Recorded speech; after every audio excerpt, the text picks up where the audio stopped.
And know that she's my only. Oh yeah, I love her only. Oh, when I see other fellas, I never ever get jealous. Oh, I've seen possibilities,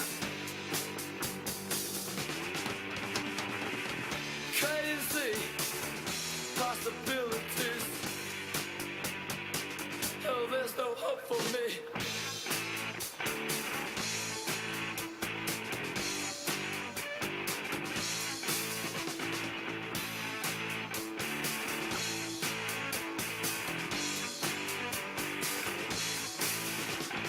Hey girl, what you doing tonight? Hey, will you go out tonight? Oh yeah, I think I love her. I'm thinking of no other. Oh, I've seen possibilities, crazy possibilities. Oh, there's no hope for me.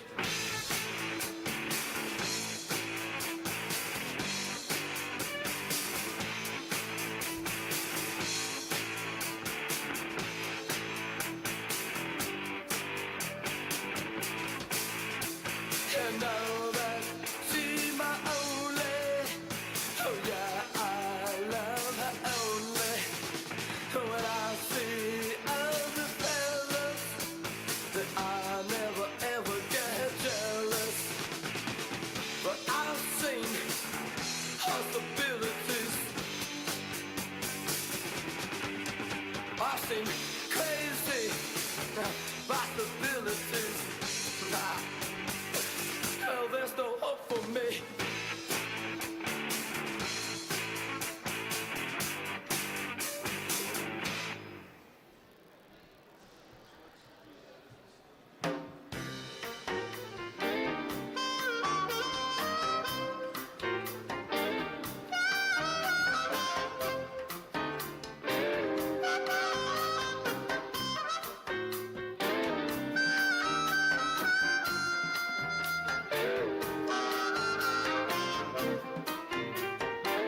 Well, she may be your woman.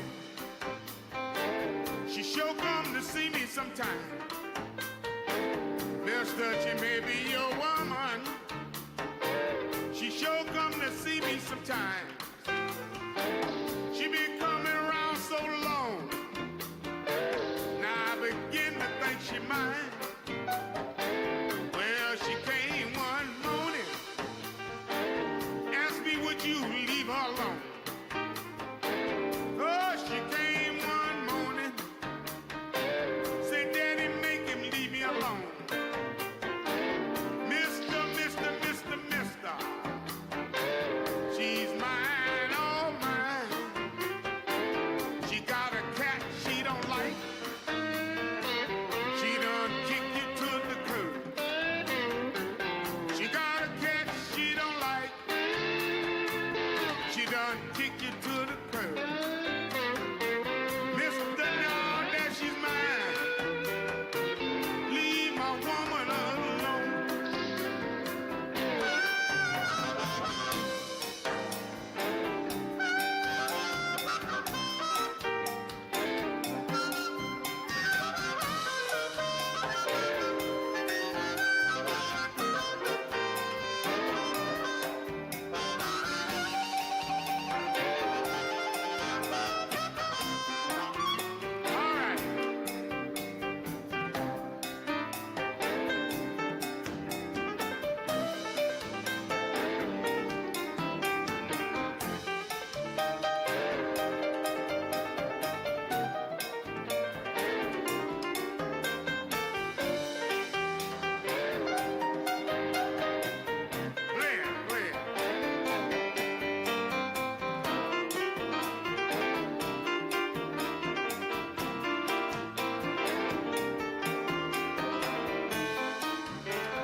something the other night.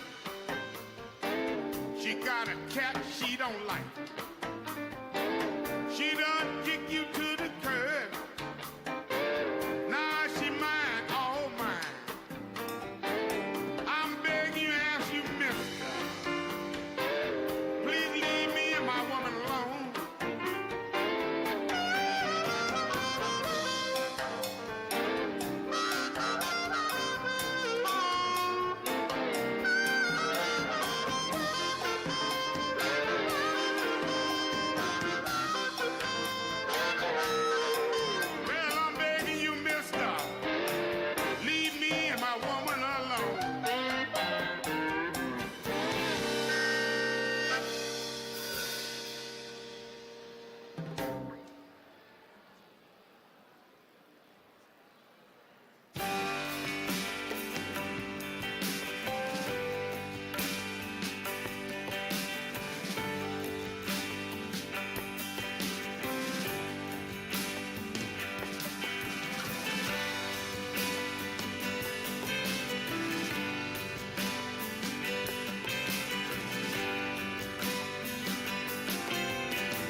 tracing the places you've been. There's a tracing your loved ones and kin, tracing the wind.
Good afternoon, folks. Can I just have your attention for a brief moment, please? Thank you. My name is John Morre. I'm going to be your host for this evening. We're going to get on with the eulogies and stuff a little later, but we're just going to get the general thing started right now. Michael Boguski is going to play a little bit of piano. As you've noticed, we have food, beverages at the back there. Please feel free to help yourself, get settled, and we'll get on with the general program probably in about 15 minutes. So for now, I'd like to start things off with Michael Boguski on the piano.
Okay, thank you, Michael. Yes, please, we're going to start the actual program in about 10 or 15 minutes, but please feel free to get food and drinks. And even throughout this, I think Peter would want us all to be eating and drinking. So I'll just ask you to just try to do it quietly while people are speaking. And we'll be back.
Well, for nothing else remains, drifting in a day. An evening will be down. Try looking through a haze at an empty house in the cold, cold sun. I will wait until it all goes around with you inside the lost I found.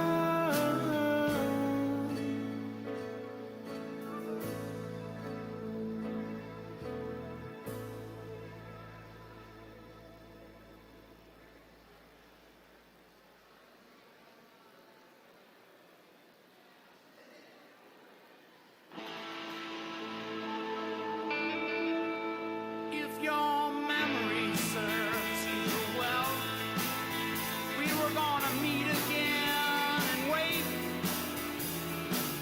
So I'm gonna unpack all my things and sit before it gets too late.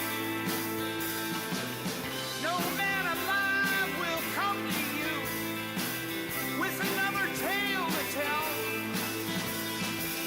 And you know that we shall meet again if your memory serves you well. This wheel's on fire, rolling down the road. Notify my next of kin, this wheel shall explode.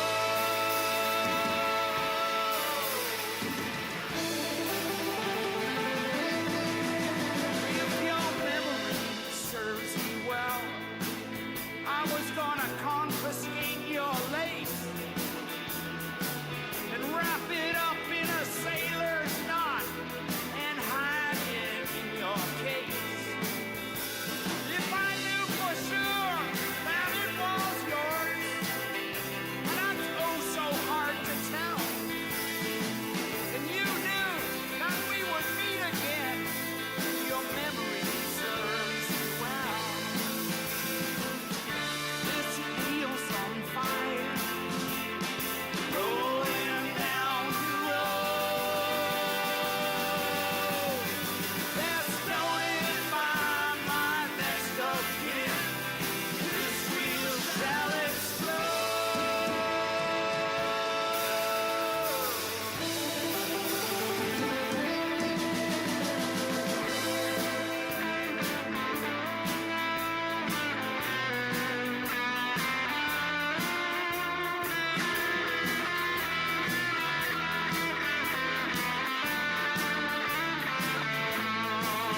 If your memory serves you well, you'll remember that you're the one that called on me to call on them to get your favors done.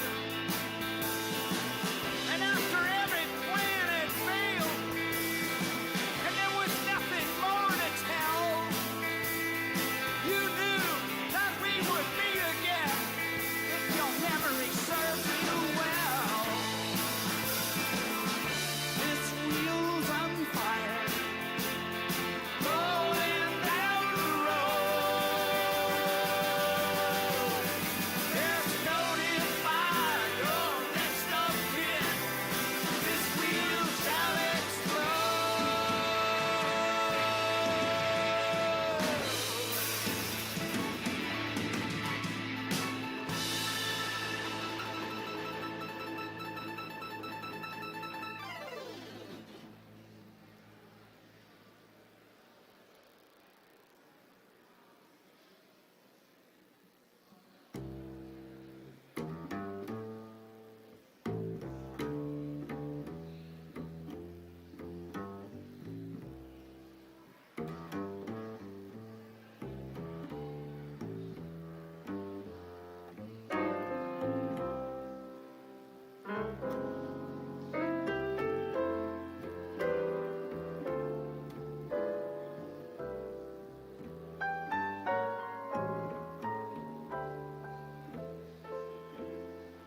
chat about the dresses we will wear tonight.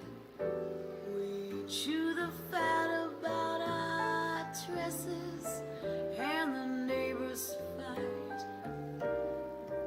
Inconsequential things men don't really care to know become essential things that girls all find so apropos. It's all been planned. Please take my hand. Just understand the sweetest girl talk. Girl talk. We all meow about the ups and downs of all our friends. The who, the how, the why. We dish the dirt, it never ends. The weaker sex, the speaker sex, you mortal males behold. But though we joke, we wouldn't trade you for a sack of gold. So baby, stay and gab away, just to hear me say the sweetest girl talk. Girl talk.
So I picked them up and crashed them down in a moment close to now. 'Cause I miss, I miss, I miss, I miss, I miss, I miss, I miss, I miss how you sigh yourself to sleep. When I break the springtime across your sheets, my love, I am the speed of sound. I let the motherless, fatherless, their souls hanging inside out from their minds, but it's never enough. My love, I'm an owl on the sill in the evening, but morning finds you still warm and breathing. This tornado loves you, this tornado loves you, this tornado loves you, this tornado loves you, this tornado loves you. What will make you believe me? This tornado loves you, this tornado loves you, this tornado loves you, this tornado loves you, this tornado loves you. What will make you believe me?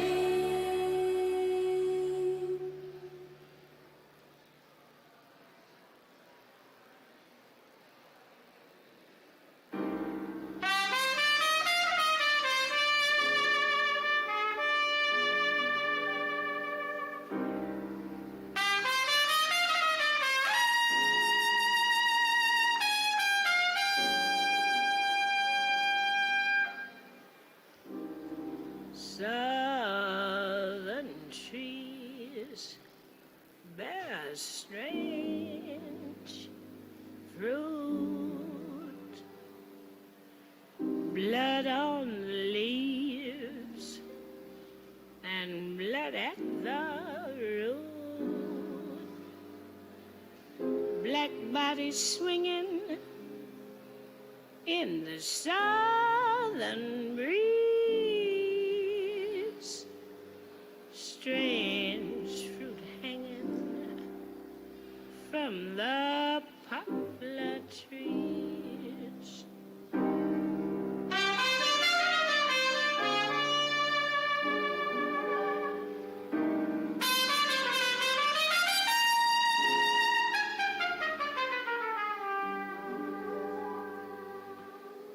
Pastoral scene of the gallant South,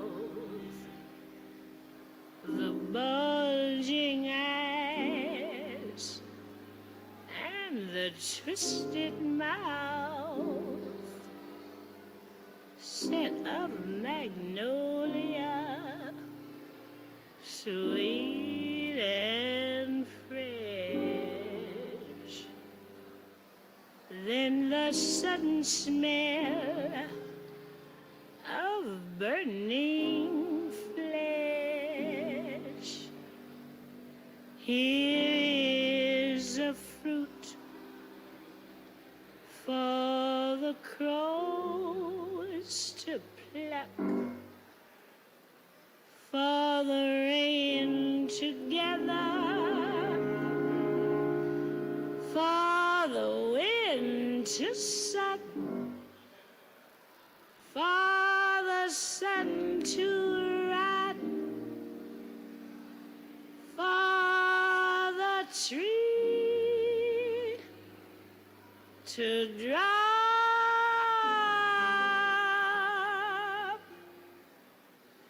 Here's a strange and bitter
Hey, hello, everybody. Good afternoon. If I could have your attention, please. We're about to get started here. Thank you. Thank you. My name is John Morre. I'm an old friend of Peter's. Been asked to host for you all today. This is, of course, a very sad occasion, celebrating, honoring, and remembering our friend, colleague, mentor, loved one. The big man is leaving a big hole in all of our lives, and I'm sure we're all feeling it in our own ways. Probably no more than than his partner Claire, his daughter Claire, and of course his newest addition to the family, the grandchild. I'll try to keep this short on my behalf, and then we're going to have some other people getting up and speaking. Of course, there's no accident that we're here at the Trinity Church. This is where a lot of things changed for Peter. It's where they recorded the Cowboy Junkies Trinity session record. And I think it's safe to say that for Peter and for the band, things are not quite the same after that. So I want to thank Mike Timmons for arranging this for us all today. I couldn't think of a better place to be right now. Yes.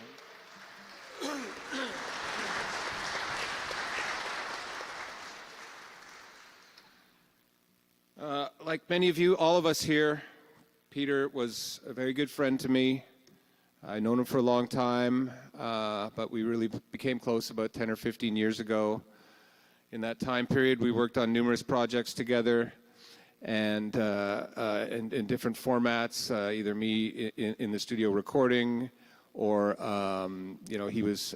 This also was around the time when I started getting deeper into recording myself and doing audio, and Peter was my main man. I could ask him anything, and he would be more than happy to tell me, sometimes in a much longer explanation than I had bargained for, but he knew what he was talking about, and he always wanted you to know sort of the history, the backstory. He'd always kind of go, okay, back when they invented electricity, you see, there was two companies. But anyway, I learned to listen and just sit back and listen, try to follow along, and hope that I could absorb as much as I could from him.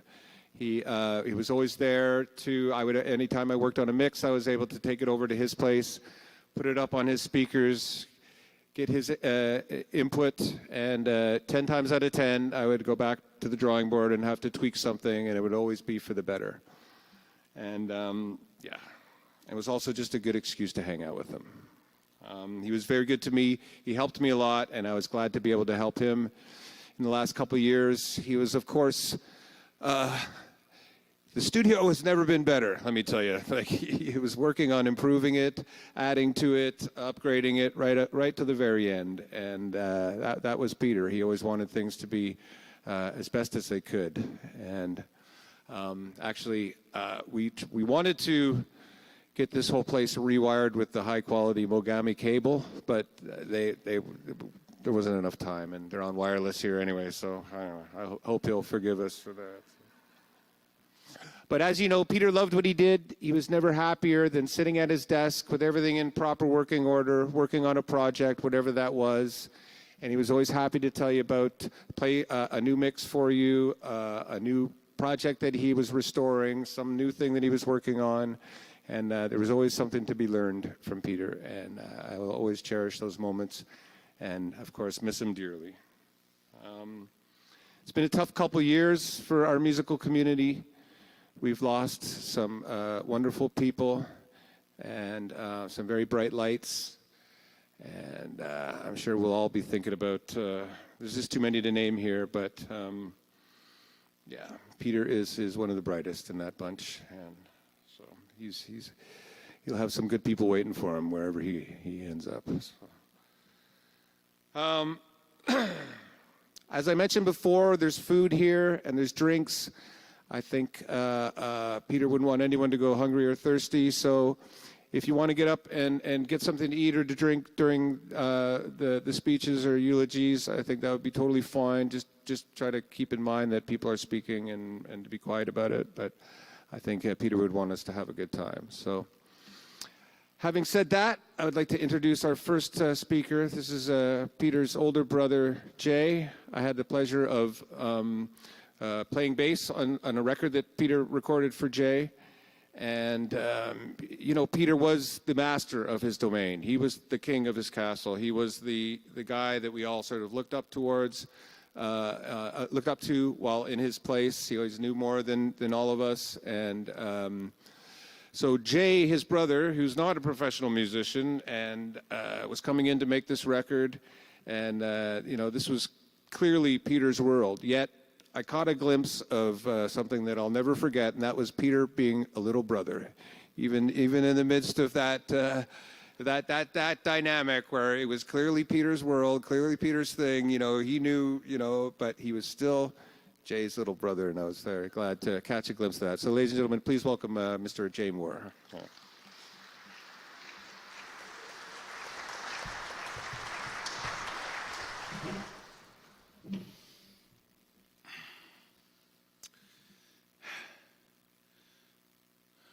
I'm here with you today to celebrate the life of my brother, Peter.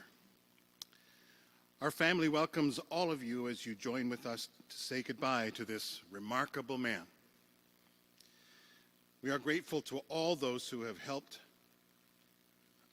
Peter's daughter, Claire Nielsen, with the event today as she deals with the responsibilities of a newborn baby and the heavy load of losing her father. Finally, I would like to express our gratitude and deepest condolences to Claire Bamborough, Peter's life partner, who was his daily loving companion, nursing him through these most difficult and painful 3 years. When others weren't available to help, Claire was there for him. We thank you, Claire. Oh, okay.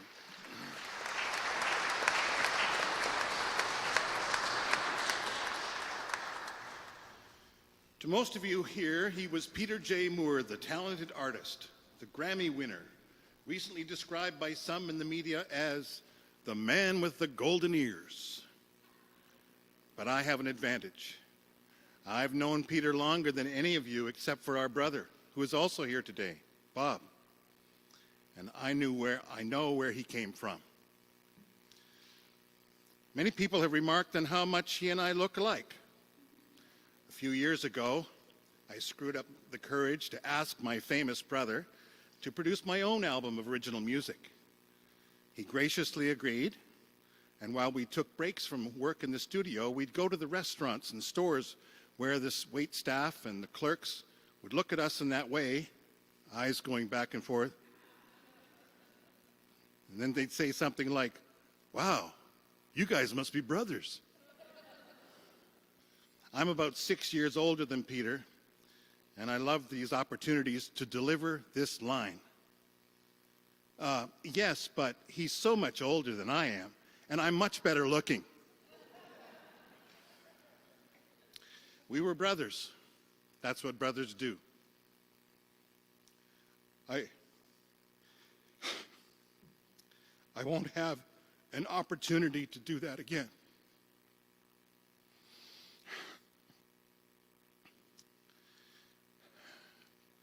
Peter and I were very different in many ways.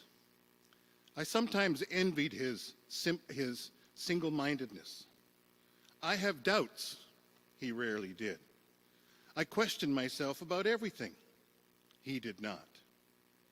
I found it frustrating and irritating sometimes that he was so certain, so convinced of his own rightness. I tend to think things to death. He never did. However, his single-mindedness wasn't always there. Somewhere between childhood and adulthood, he adopted that strategy and embraced life with it. He knew who he was, what he wanted, and he never veered from that path. Peter not only created art, he created himself, a self-made man, so to speak. Well, almost. There was that little creative event somewhere in late 1955 that our parents had something to do with. The consequences of that spark produced a baby in August of 1956. I remember. About 10 years ago, I wrote a story about that time, and I'd like to read it to you now. It's called Presenting the New Arrival. It was a time of new houses. Earlier in the summer, Nana and Papa had moved into their newly built house out in the country, and we had moved into our new place at the 1st of August. I don't remember Mom appearing pregnant. I was used to the way she looked. Nothing seemed out of the ordinary. I do remember her standing on a chair, cleaning the windows and hanging curtains in our new living room, however. I remember when her water broke. It was terrifying. It spilled out onto the floor and wetness spread down her housecoat. There was a frenzy of raised voices and scurrying about. Clearly something major was going on, and I was scared. Something was terribly wrong with my mother. She was leaking. I remember Dad trying to look after Bob and I while we were staying with our Aunt Clara. He seemed exhausted all the time. I remember when Mom and the baby came home from the hospital. We were all at Nana and Papa's, cousins, aunts, uncles, waiting for Dad to arrive with the baby and Mom. She came in, beaming and beautiful, with a bundle wrapped in flannel cloth. Her sisters and her mother were the first to gather round as she placed our new brother on the new Chesterfield in the new living room. The smell of new plaster hung in the air, covered sometimes by the smell of scones baking in the oven. The kids got to move in closer after a couple of minutes, and I got my first look at him. Bright auburn hair. Where did that come from? It was warm in August, and as I stood there, Mom pulled back the flannel and untied the strings holding the little cotton undershirt together and opened it. I was shocked. What's wrong with the baby? He's got a big scar in the middle of his stomach. How did he get hurt like this? Someone must have told me about umbilical cords and reassured me that he was okay. I remember how happy everybody was to have a new baby in the clan. I remember Dad's smile and Mom's glow because Peter had arrived. I remember.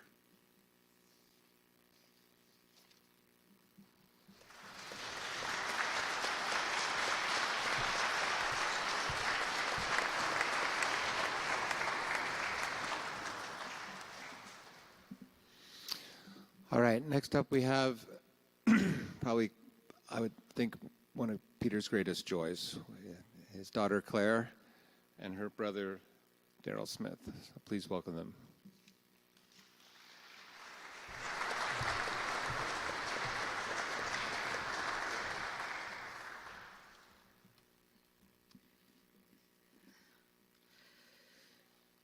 Don't tap the mic. That's what he would tell me. How dare you? Before I say anything, I'm going to just say a very short quote from Ray Billing from Normandy, France. Goodbye, Lionheart. Love, Ray. Thank you, everyone, for being here for my dad. It would mean the world to him to see you all in one space. Thank you to everyone who made this day possible. It's taken so many people to make this day happen, and I can't say thank you. Can't say enough how thankful I am.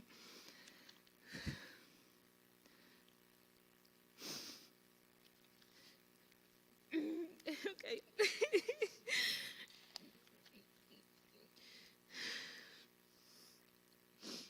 Sorry. Some of... Okay, let me just... Hang on. Okay. All right. Okay. Some of you know me, and some of you I haven't met. I'm Claire Nielsen, Peter's daughter. Most of you who do know me know that I didn't meet my dad until I was 11. I moved to Canada when I was 13. Before that, I spent my childhood on Wanley Island, a little seaside town in northern England on the Irish Sea. Dad and I lived separate lives for over 10 years, thousands of miles apart, mostly unaware of each other. And one day, sometime a little after my 11th birthday, my mom decided I was old enough that it was time to learn about my dad.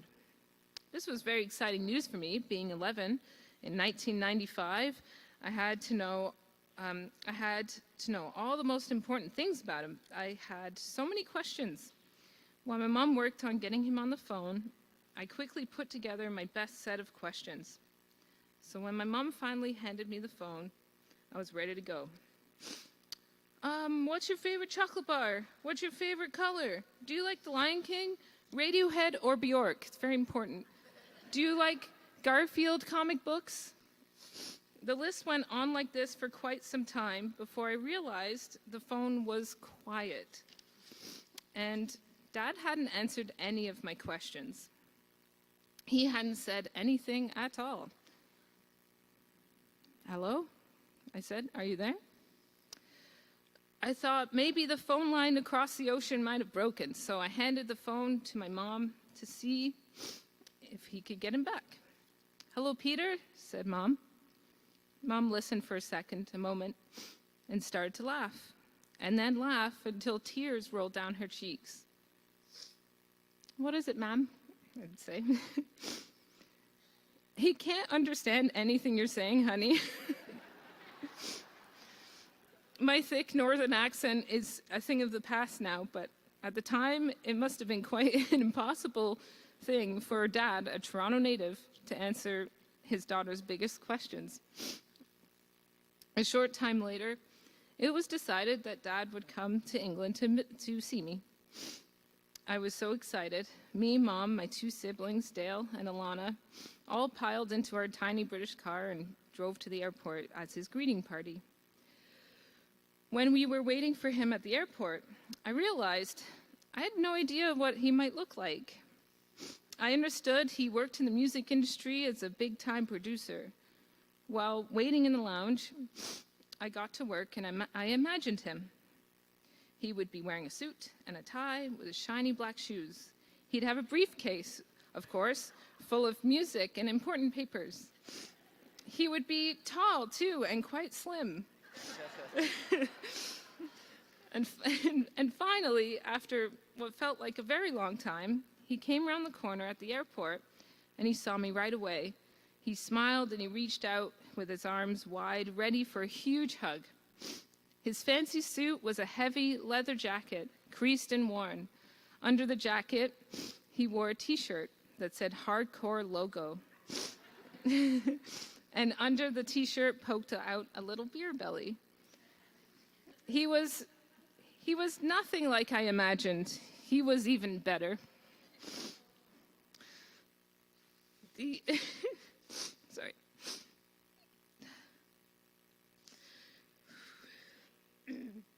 Say if you cough, it helps. The rest, they say, is history. Once he could understand me, Dad answered all my very important questions from our phone call, plus even more than that. And my dad and I became best friends over the course of our visit. And we stayed that way. It was soon decided that Dad would help not just me, but my mom and Dale and Alana to move to Canada so we could all be close. It was a big change for me and my family. I turned 13 in 1996, and when we moved to Canada, 13 can be a tough age for a teenage girl, especially ones that move across entire oceans to meet new dads. Dad, though, was always there to answer my most important life questions I had, just like when we first spoke. Well, maybe a bit after when we first spoke. Life was so different then. Life was so different than the one I knew on Wanley Island, the little town on the Irish Sea. It felt like another world. None of my classmates in Tillsonburg or Ingersoll believed me when I told them about my dad. And sometimes I really couldn't believe it myself. Tilsonburg and Ingersoll are tiny little towns, FYI, Toronto people. Okay. Okay. So, you know, my dad said, tell your friends that what I do is like polishing, except polishing instead of polishing cars, it's like polishing recordings of music. Like, you know, doing hair and makeup on a model before a big show on the catwalk. I thought, oh, okay, I think I get it. And later in the studio, frustrated over many hours hovering over his console, he'd say, honey, no matter how high, honey, no matter how high, whoa. Sorry. Honey, no matter how hard. I don't know why. Honey, no matter how hard you try, you just can't polish a turd. They think I can perform miracles? He would say. At 13, I wasn't entirely sure what he was talking about. I thought I was the one with the tough questions. I was always amazed by what I saw at the studio. I remember on one visit at Dad's, he decided it was about time to really get to explaining his work to me in more detail. He told me to wear a blindfold and put on some headphones as we listened to some music. He said, okay, imagine you're standing in the center of a room and the band is playing all around you. After a minute of focus, he asked me to point out in the room the specific instruments that were playing. I had to isolate the sound in my mind to locate them one by one. The singer is in front of me, the trumpet's on my left. And I went through the instruments I could hear. And when I was done, I took off the blindfold.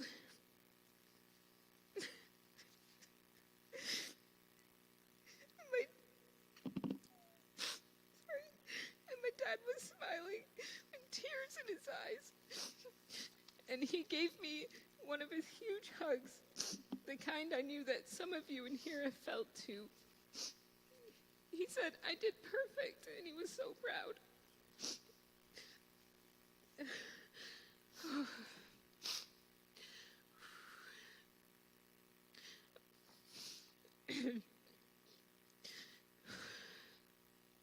It was my introduction to mixing. It was a perfect way to show a teenager. Over the past few weeks, as news spread about my dad's passing, so many of you reached out to say, when your dad found you, that was the best thing that had ever happened to him. It brought out a side of Peter we didn't know before. And your dad was so proud of you. I can tell you the feeling is mutual. I have gone on to do lots of things that I know made my dad proud. And Dad was always always a phone call away to answer my most important questions along the way, just like when we first spoke.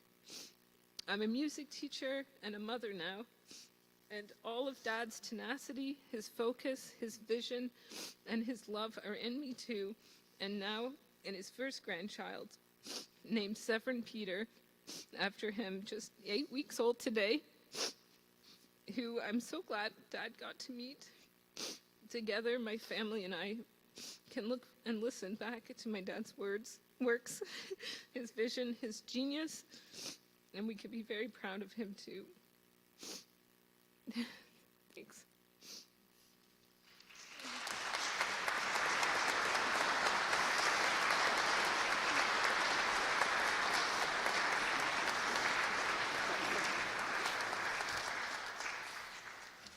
Oh, jeez.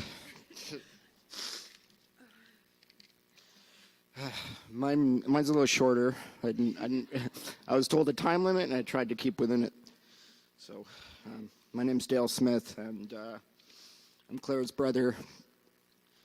First and foremost, I want to thank Claire for putting this together with the help of Judy and Luis, and getting it all ready for everybody.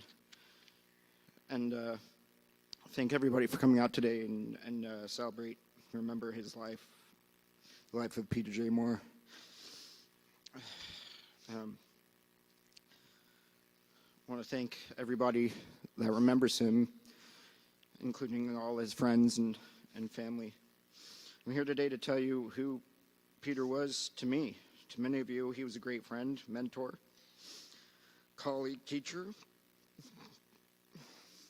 producer, and integral part of your lives. And he was one of the most for me. To get a little personal, I never really had a good relationship with my own father. But when I first met Peter,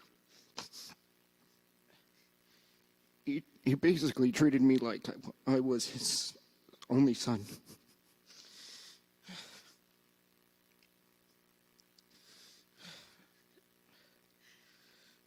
When I was very young, I found out my sister Claire had a different father than me. I was a little confused. But when I met him, I was instantly awed by him. I thought he was so cool. I really liked to talk to him. I'm sure many of you feel the same way when you met him. But for me, it was a little different. For me, it was that missing piece of who I was trying to be. For me, he gave me the role model that I desperately worked towards. For many people, he inspired, taught, nurtured growth, and brought an air to the room that could never be overshadowed. But for me, he was a man who taught me how to fish, how to tell dirty jokes, how to tell when a song actually sounded good. His life was right out of a movie, and it amazed me. There's someone so big, so close to me. I could tell friends about how he won a damn Grammy and not realize the weight of that accomplishment fully, because to me, he was always just Peter. Someone who I truly looked up to.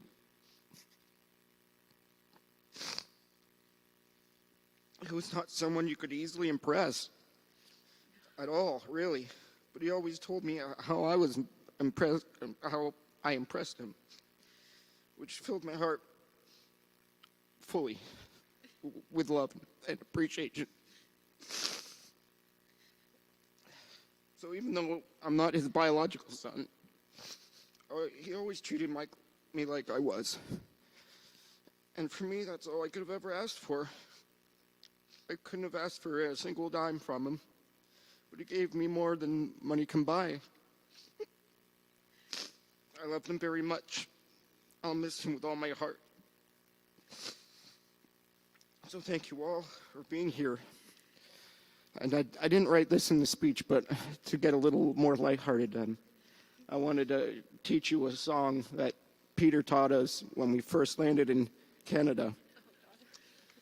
It's a birthday song, taught apparently for the family, the Morre family. It's, "Oh, happy birthday, oh, happy birthday. Pain and sorrow everywhere. People dying everywhere. So happy birthday, so happy birthday." So in fashion of Peter, he made it his own. Thank you.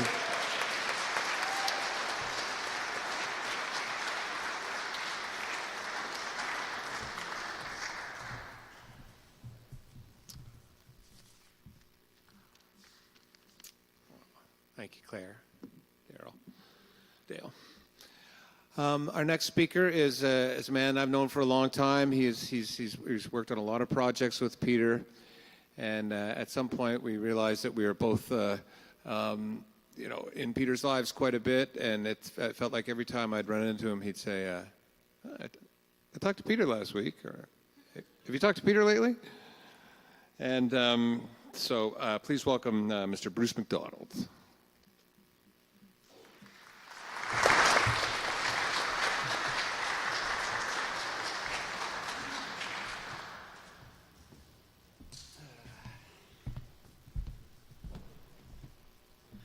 John, I don't know if I'm going to make it.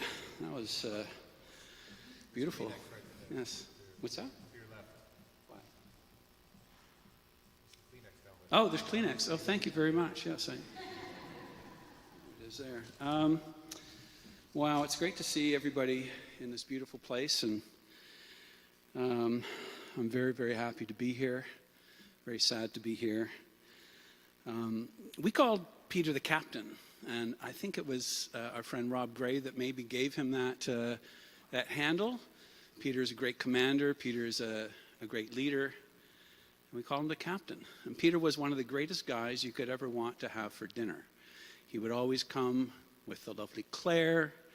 He would bring wine and scotch. He would bring some new amazing audio kind of gizmo that he would display and show us how it worked.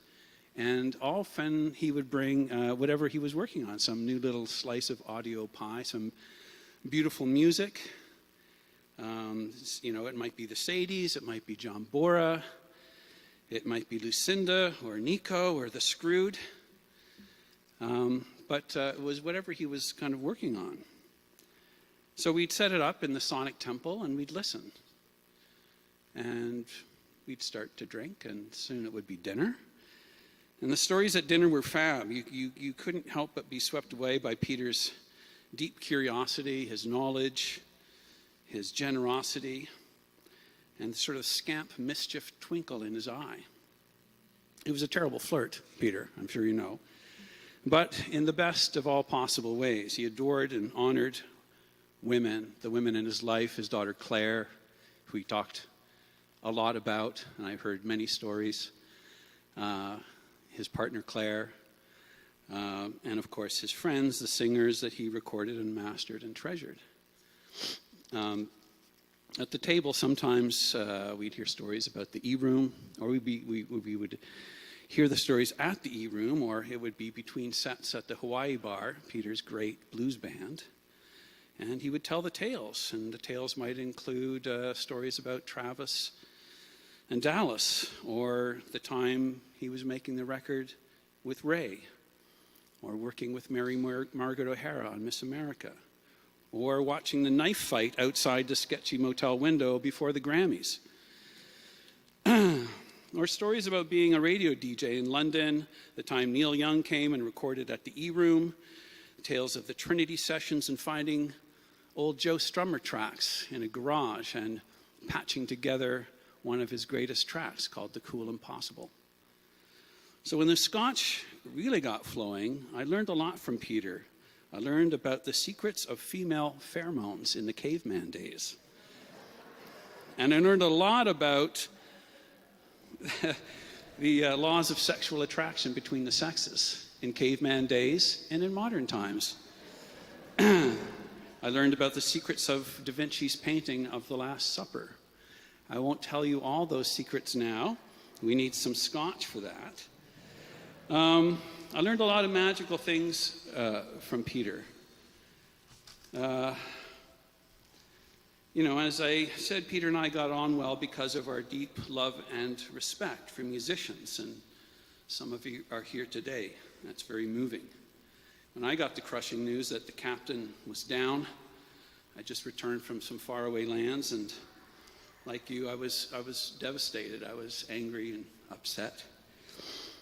And it was the lovely Marilyn Flack who was the one that sort of parlayed the sad news. And it's the end of an era, she said.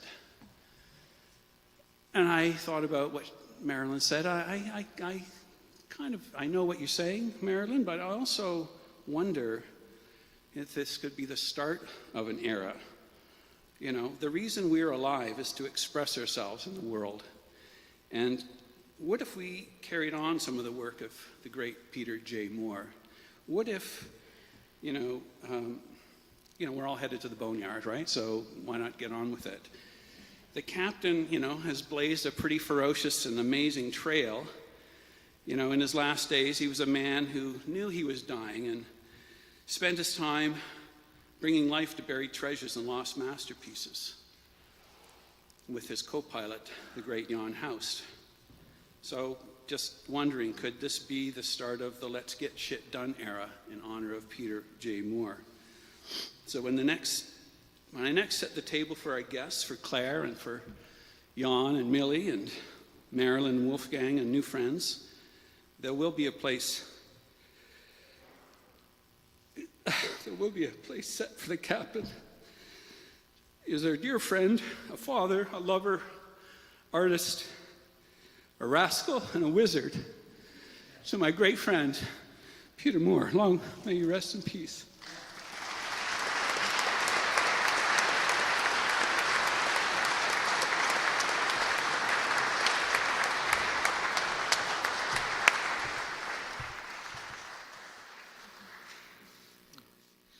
Well said, Bruce. Very nice. And yeah, as Bruce mentioned, Peter did have a co-pilot on a huge, huge amount of his projects. And I always loved being in the studio and seeing these two guys unboxing a new box of tapes or flipping through something and pulling out, wondering what they had. And they did a lot of good work together, and they won a Grammy for it. So please welcome our next speaker, Mr. Jan Hust.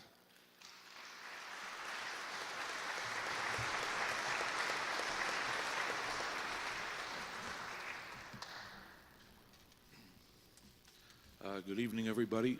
Welcome to Peter Morre's Celebration of Life. My name's Jan, and I'm an alcoholic. And a drug addict. Anyway, I'm up here wearing a coat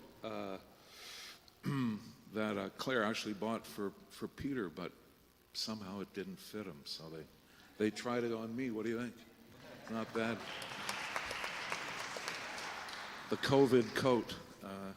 Is it 2 or 3 years ago now?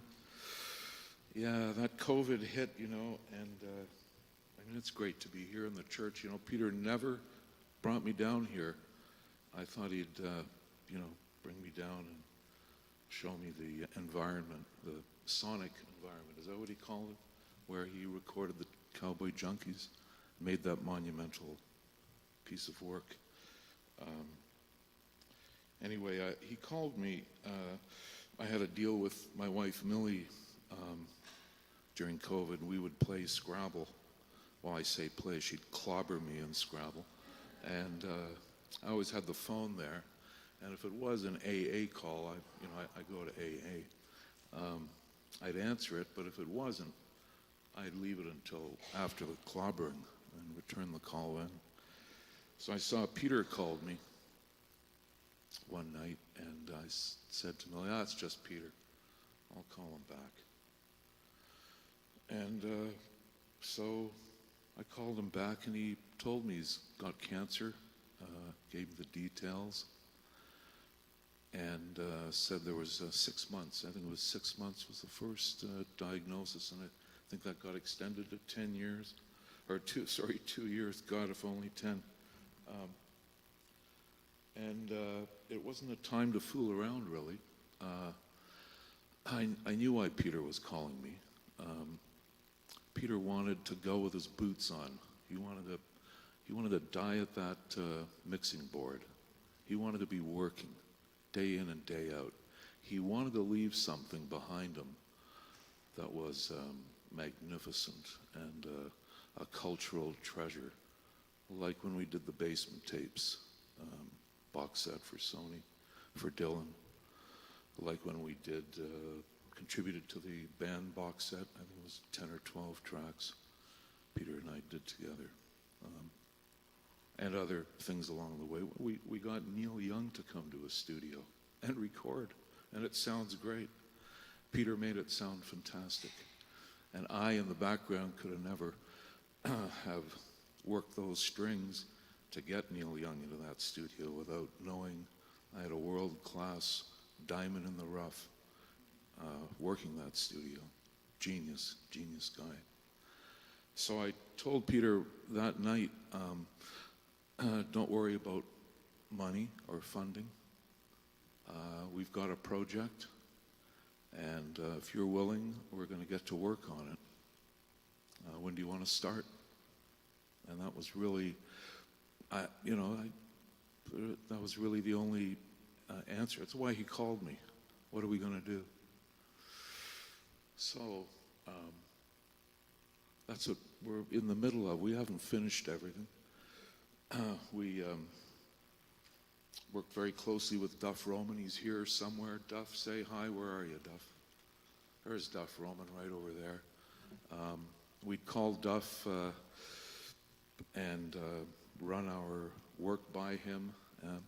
And an example would be a Poppers track, that 1965 unreleased Poppers track that we dug out of Duff's archives and went to work on it, a 4-track half-inch master tape. And we worked for a couple of days editing 2 versions together and make one song. Took a lot of work. And then we called Duff to play it for him. And we were expecting accolades, but Duff said, well, I didn't like that song in 1965, and I still don't like it. The bugger. But so we, the thing, I did say to Bruce, we had brunch the other day, and it's very true.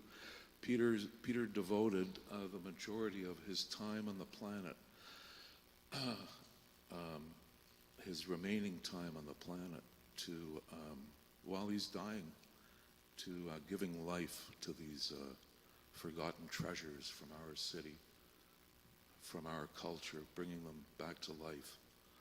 And I'm still grappling with that in a spiritual sense. So, I have been, I've been very verklempt in the last couple of weeks. I'm not even Jewish, but it's now what? The template is there, but I don't think there's any replacing Peter Morre at all. That's not going to happen. But we have a lot of work that we've done together, and hope you all enjoy it when you hear it. I love Peter. I miss him already. And the last joke Peter was able to share with me, since we had a similar sense of humor, was, how do you compliment a girl from Hamilton? Nice tooth.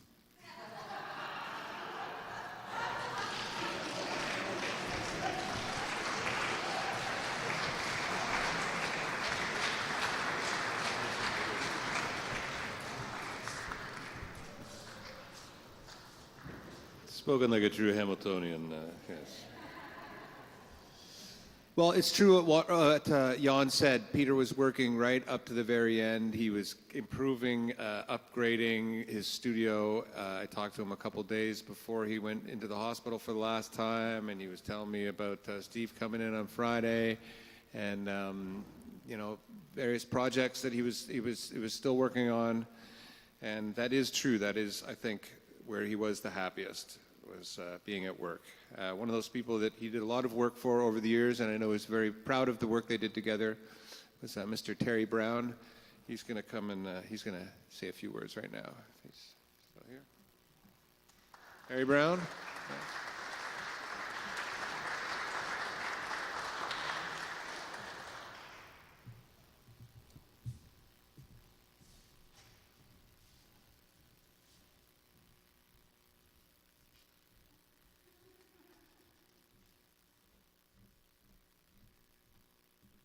I miss my cue. Well, a lot of things have been said that I had ideas to speak about, but they've been so well said, and I've learned so much about Peter that I didn't even know. We spent a lot of time working together over the last 20-odd years, but it was always, we were working on musical projects, and he would always impart so much information. It was like going to school for me. I learned more from Peter, I swear. It was quite remarkable, and I loved him for that. And we had wonderful times together in the control room. This is going back, of course, before 2020, when I used to go in and sit with him while he would master a record. And it was a great experience. I learned a lot from him about details of sound and all kinds of stuff that, I have been involved with for many years, but he had a different way of looking at it and a different way of pointing things out. So it was a very good learning experience.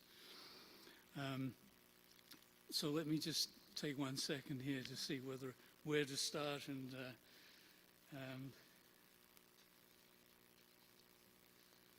so for those of you who spent time with Peter at his studio, you had to cross the kitchen, and the kitchen was always littered with all kinds of gear and amplifiers and a big magnifying lamp that he had, and he'd be working on something, and invariably when I'd get him, we never started before 11 o'clock. That was his time. And of course that changed over the past couple of years. And then of course in the last little while we couldn't get together. So, from 2020 on, he was doing projects on his own. But prior to that, it was 11 o'clock, and we probably wouldn't start actually doing anything until 1, because he'd have so much to talk about and inform me about in the way of gear and some new techniques that he'd been working on with the mastering and how he was modifying stuff. And he was quite remarkable. I mean, even in the last few months, he just finished working on his headphone feed for the studio. And I always remember him telling me, you'll be familiar with headphones. And I say, yeah. He goes, well, there's only 3 wires. And I said, yeah, so it's left and right. He goes, yeah, but if there were 4 wires, it would be discreetly left and right. I'm like, okay. But he played it for me, and he was absolutely right. And he spent hour upon hour, rewiring his studio and with special amplifiers so that he could give the musicians that he worked with when he was producing amazing stereo headphone feeds. And I always admired him for his ingenuity and his knowledge of gear. It was quite remarkable. He would, take gear apart. When he unpacked a piece of gear when it arrived, he wouldn't just unpack it. He'd open it up and he'd look at it. And if it didn't meet his expectations, he'd start pulling pieces out and he'd replace them with military-grade components. And then it would go into his workflow. He'd be happy with it at that point. It was pretty amazing. And earlier on, we heard about him polishing records. And I always used to say to my colleagues and friends that mastering a record was like adding the icing on a cake. So you might have a nice cake, an average kind of cake, or whatever. But when you got the icing put on, it would be a real good cake. And he would do that. He would take projects I was working on, and he'd fine-tune and he'd polish and he'd put the icing on. And then he'd give me a reference CD. Well, again, I'm dating myself a bit. We don't use that anymore. But he'd give me a reference CD, and I'd go out. And I can remember leaving his place on numerous occasions, getting in the car. The CD would go into the machine, and I'd listen to it all the way home. I have a big smile on my face because he turned my project, which would have been, pretty good to start with, but he'd make it sound like a really highly professional, world-class sounding record.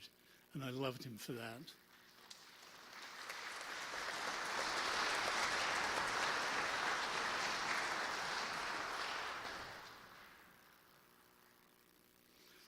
over the past 6 months, Peter was working on 4 of my projects. And I called him up one day. We were getting into like March or April, and I called him up. I said, Peter, I didn't want to stress him out any more than he was already stressed. I mean, it must have been a very difficult period for him. So I said, I'm more than willing to go and have it mastered somewhere. And he said, no, don't even think about it. And I said, well, you know, you've got so much on your plate that I feel that I should do this. And he said, no, I have to finish those projects. And he did. It was absolutely amazing. He finished all 4 projects. And Claire was telling me just the other day that at one point he got himself out of hospital, took a cab over to the studio, got my files in order and sent them to me, and then took the cab back to the hospital and went back to his hospital bed. I mean, unbelievable. I couldn't thank him enough. And I was so anxious to have mastered by Peter Moore on these projects that I couldn't thank him enough for doing what he did. And he did a wonderful job. They all sound, they've got the icing on them. They sound amazing.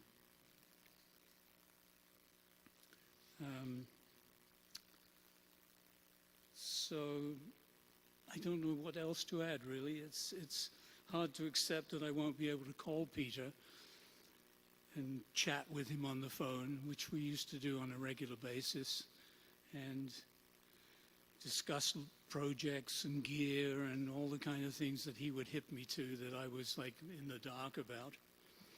And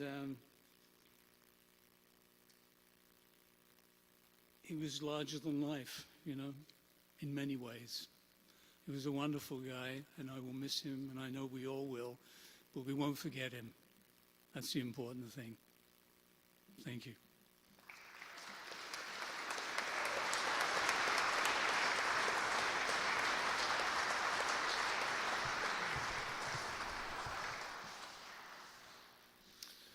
Thank you, Terry. Yes, I was helping Peter with that new headphones system that he put in. And just a little note, he started off with, this is 8 different headphone stations all around the studio, all with balanced headphones, which was, like I said, they all had to have these 4-pin jacks soldered to them, wada. And he started out by, he figured he'd use speaker wire to feed all the different stations. So he bought a big spool of speaker wire, and then he did some calculations and realized that speaker wire, the sound degrades over time, over length, you know, if it's too long. So he reimagined it to do it with audio wire, which is the kind of wire that you would use in a microphone cable. So he bought this wire that is, you know, goes on the inside of consoles, and so he bought a big spool of that. He started to lay it out, and then he realized, this stuff's too flimsy. Someone's going to step on this, it's going to break. So he ordered a big spool of more robust microphone cable, and we eventually got it all wired out. So Peter was one, he would never, I also helped him put together some racks, and it had to be done right. It had to be done just right, and if there was even a screw that wasn't seated properly, it would bug him and it would irritate him, and he would do whatever he could to make sure that it was done properly and to the best that it could be. And I will always respect and admire him for that. Even though there'd be times where I'd be going, oh, come on, Peter, it's just one little screw. Anyway, moving along, we have one of Peter's old friends here, a fella I haven't had the chance to meet yet, but Mr. Perrin Baker. Are you here, Perrin? All right, would you like to come up and say a few words? Thanks.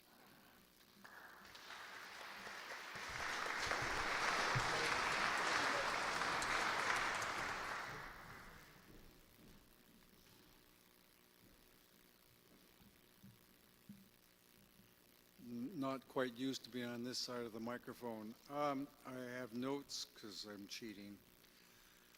It's been over 35 years since Peter and I were in this church, and there's a few other people here today that were at that time. So it's very hard to sum up a person's life of 67 years in a few words. I was privileged to know Peter for 47 of those.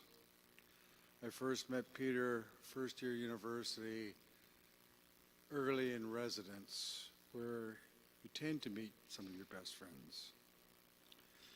I was playing C Train English band, somewhat obscure. Peter heard it. He stuck his head in my room because he couldn't believe anybody else knew C Train. He thought he had discovered them. However, that's the start of the friendship. We then went back to Peter's room where I had a much larger stereo collection, but Peter had a stereo like I had never seen. And it's in a university residence room with separate preamps, power amps, giant IMF speakers, turntables. I mean, it was just, yes, and a reel-to-reel machine, of course. So, of course, we hit it off immediately. He from a steel town, I from a mining town, lots of similarities. To show that Peter never did things in half measures, at the residence, there's a common room where often you would have movie night. We decided to have Song Remains the Same from Led Zeppelin. Peter volunteered to do the sound system. Peter showed up, full PA, including bass bins. Our residents won the stereo wars.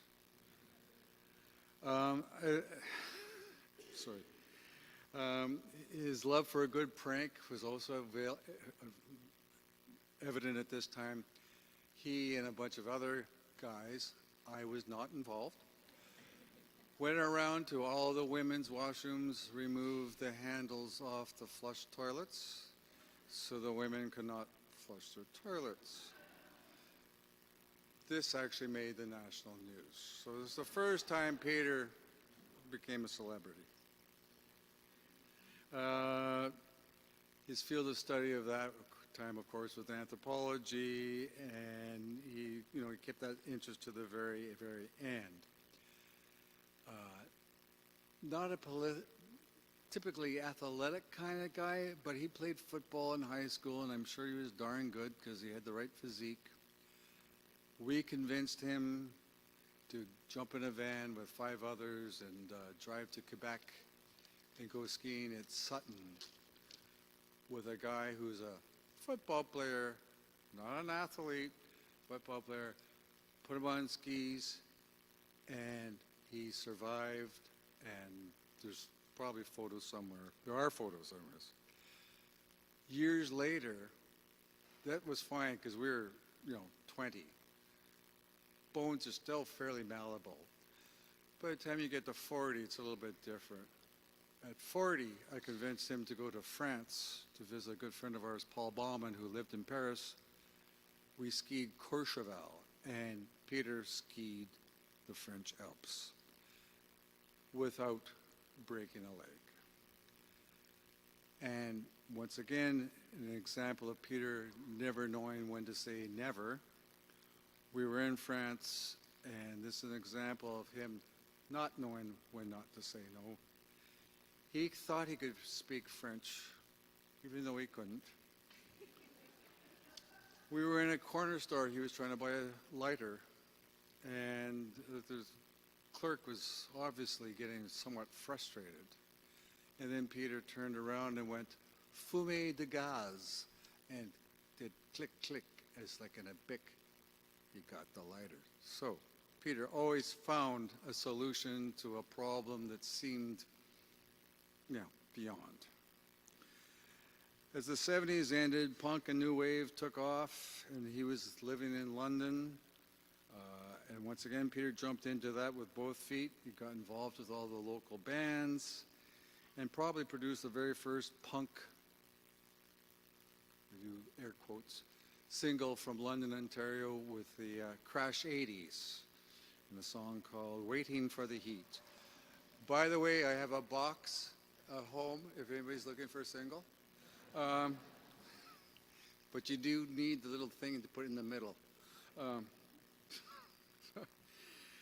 And then, of course, he got involved with starting the campus radio station there. He had a show where not only could he play the local new punk bands, but also he was recording. So he could actually play the scene. So Peter was fundamental in creating that scene. When it started to wane a little bit, and probably love, he moved to Toronto following a girlfriend. Well, not just a girlfriend, became a wife. Anyways, his first job in Toronto was Cromer Radio. And Cromer, in no time, he became the sales manager and became the face of Cromer. So that's the height of consumer audio. But Peter was not interested in consumer audio. And as an audiophile, you know, you can only go so far because it's the playback. It's the source. So once again, Peter's interest in audio, it's you got to make better recordings. It all comes down to source. And this is when we got into building, modifying, recording equipment. We learned that certain microphone techniques were better than others.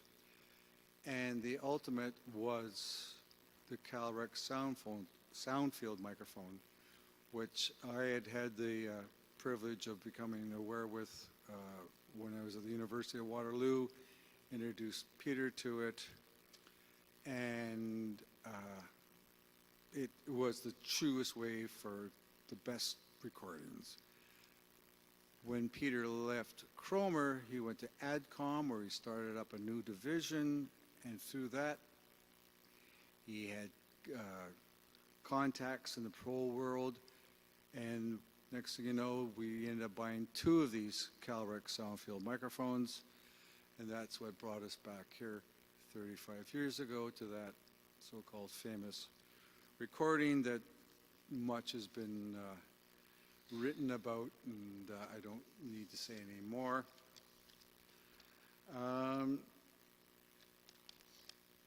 I'm not sure where to go from here other than the fact that his dedication to audio never ended, and it's been alluded to earlier about the equipment was always had to be the best. And a little sidebar, this spring, Peter discovered this wonderful microphone made in China that was a knockoff of a very famous German microphone, which cost thousands of dollars. But Peter found these for, on the case, probably 20-some dollars.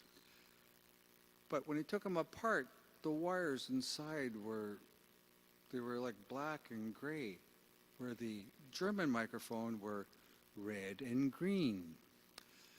So, well, we have to, we can't have these going out there with the wrong wires. So Peter is not completely mobile. I went with him to the store where he had resourced, or figured out where he could get the right wire. I went in to get the wire. I came out. I got in the car. I started to drive away. Then Peter said, "No, it's the wrong shade of green." I had to go around the block and go back into the store. And this was in the spring, and people earlier mentioned his dedication to his, whatever, his commitment to audio. I am totally lost, and I will just say I'm trying to get to an end without losing myself. But I'd like to say that anytime you ever listen to a piece of well-recorded music and it sounds good, don't listen on earbuds, please. And think of Peter, because he's the only guy I ever played stereo with, and I've lost my partner. And a very, very good friend for a very, very long time. And I'm just about to lose it, so I'm just going to say thank you so much for coming and celebrating Peter. Thank you.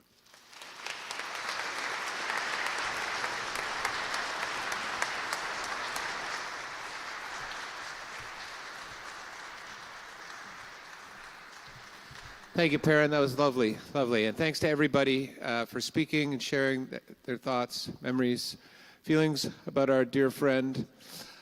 That brings the speeches, the eulogies, whatever you want, to a close. We're going to have the Pickle Juice Trio play.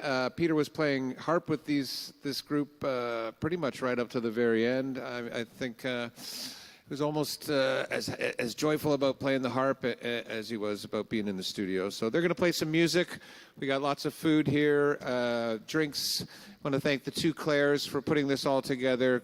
Daughter Claire, partner Claire, anyone else who helped them, and of course Mike Timmons for arranging the place, and thank you all for coming. Enjoy yourselves and have a drink on Peter.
no problem. You want to play it out? That's great. If you'd rather not, that's Wait for another 10, 15 minutes or so.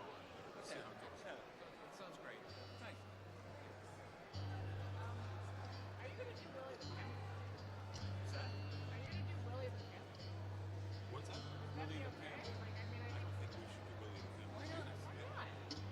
Okay, we'll do that live. Yeah, yeah. It's the Like, PMRC's I not think here. people would appreciate it.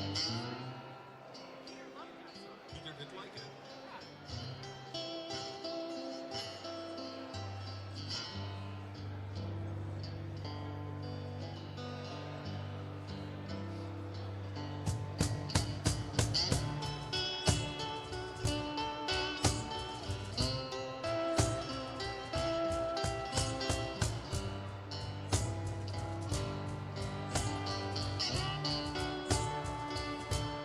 Well, I to the station.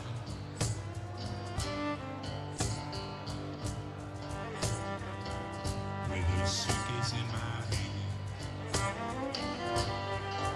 I followed her to the station.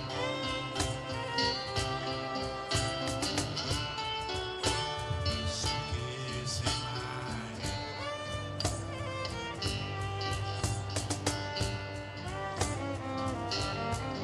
Well, it's hard to tell, it's hard to tell. All your love is in me. All my love is in me. The train in the station.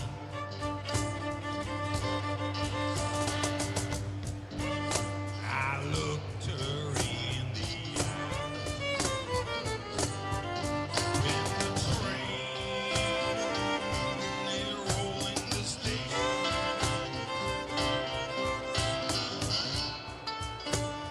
I looked her in the eye.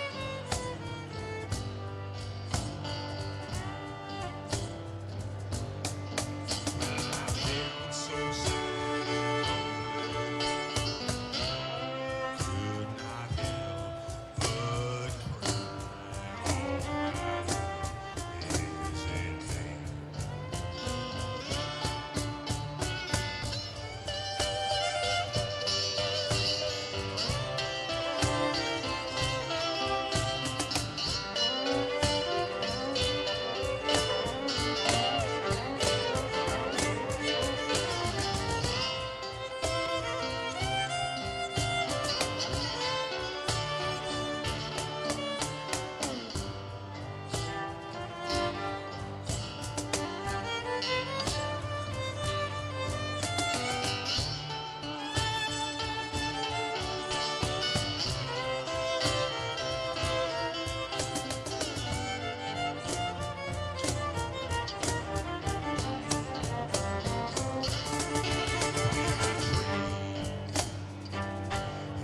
Roll out the station.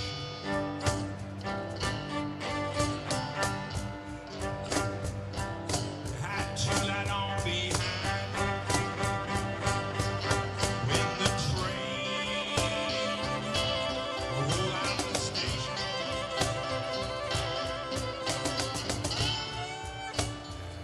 All lights on behind.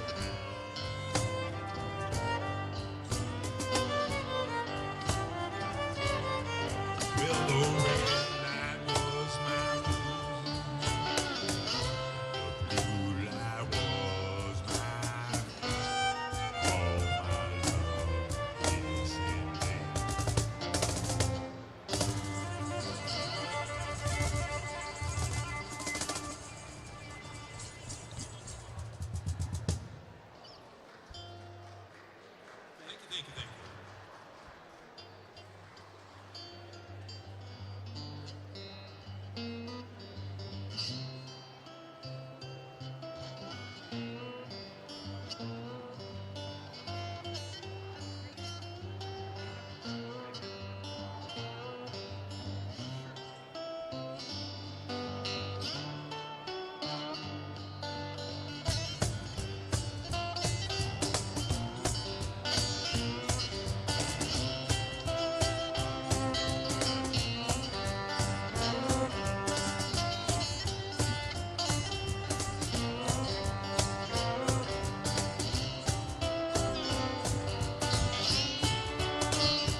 wherever you are.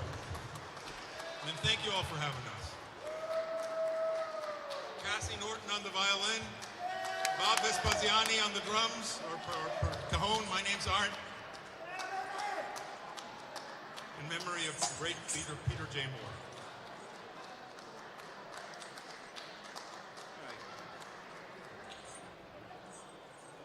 That was Peter.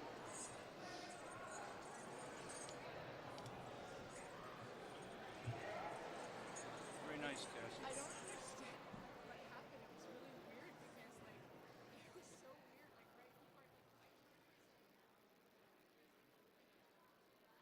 It suddenly, like, went up. Way louder? I thought so too, yeah. Well, no, like, obviously, I turned it down. Yeah. Like, I mean, it's always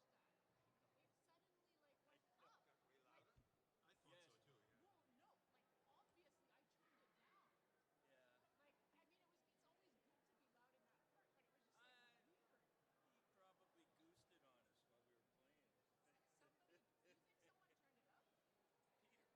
He probably goosed it on us while we were playing. You think someone turned it up? Peter. Oh, you think Peter turned it up? Peter turned it. Yeah, he probably did. Like, because I thought maybe I had taken over his guitar, like, but I didn't. I can still hear the guitar. Yeah, yeah. I was like, oh no, like You did get really loud now. it got really loud. Like I turned it down because it got so loud. I